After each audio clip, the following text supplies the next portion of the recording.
Ang isang yaya ay pwede bang maging computer programmer? Ngayong umaga, sigurado kong marami sa inyo ang magsisimulang mangarap at maghangad ng magandang bukas. Mamaya pagkatapos ng school mo, dun ka muna kina Lola ha, kasi papasok pa ako sa trabaho. Ate, sama ko. Hindi pwede, mag-aral ka ng mabuti. Asan na ba kuya mo? Ate, ba't ka pumasok na yaya? Nagiging tuksuhan yung pamilya natin dito eh. Pamilya daw tayo ng mga katulong. Bakit? Pinapakain ba tayo ng mga tukso na yan ha? Tumingin ka nga sa paligid mo. Wala na tayong magulang, iniwan na tayo.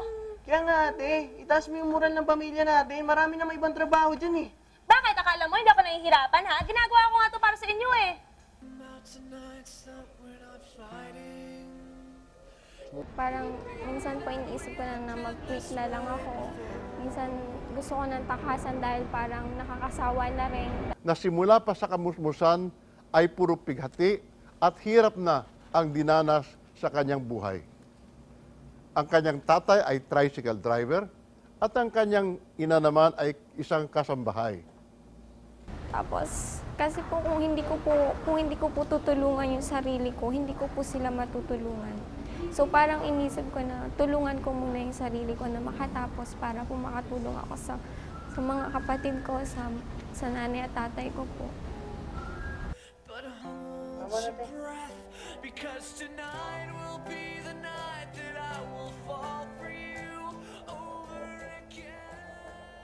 Dahil sa Pangulong Gloria Scholarship na ibinigay sa kanya ng TESDA at sa angkin niyang kasipagan, siya ngayon ay isa ng trainer ng programming sa isang paaralan sa Occidental Mindoro. Malaki po ang naitulong nito sa akin. Naging channel of blessing po ito ni Lord para maabot ko po yung mga pangarap ko.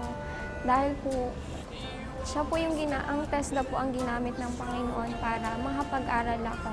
Kahit sa loob po ng maikling panahon, nakamit ko po talaga yung pagiging isang ganap na nakatapos po talaga. Pagka-uwi mo, pupunta tayo sa mall ha, mamamasyal tayo. Talaga, ate? Bakit po? Eh syempre kasi mabibili na natin lahat ng gusto mo. O, asa na ba si kuya mo?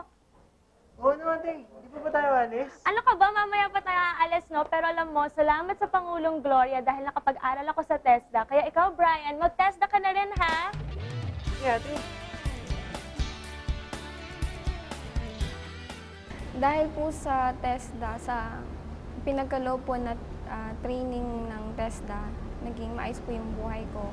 Gayun din po sa patuloy na pagsuporta ng Pangulong Gloria Macapagal Arroyo, Secretary Augusto Tito Buboy Sikuco, dahil po sa mga programa po na ipinagkakaloob nila sa mga poor but deserving na makapag-aral. Kung hindi ka ba nag-TESDA, yaya ka pa rin. Opo. Gusto niyo rin bang maging programmer? Kung ganoon, tawag na sa TESDA. Itong hotline, 887-7777. Lapis at papel, isulat. Sa Metro Manila, 887-7777.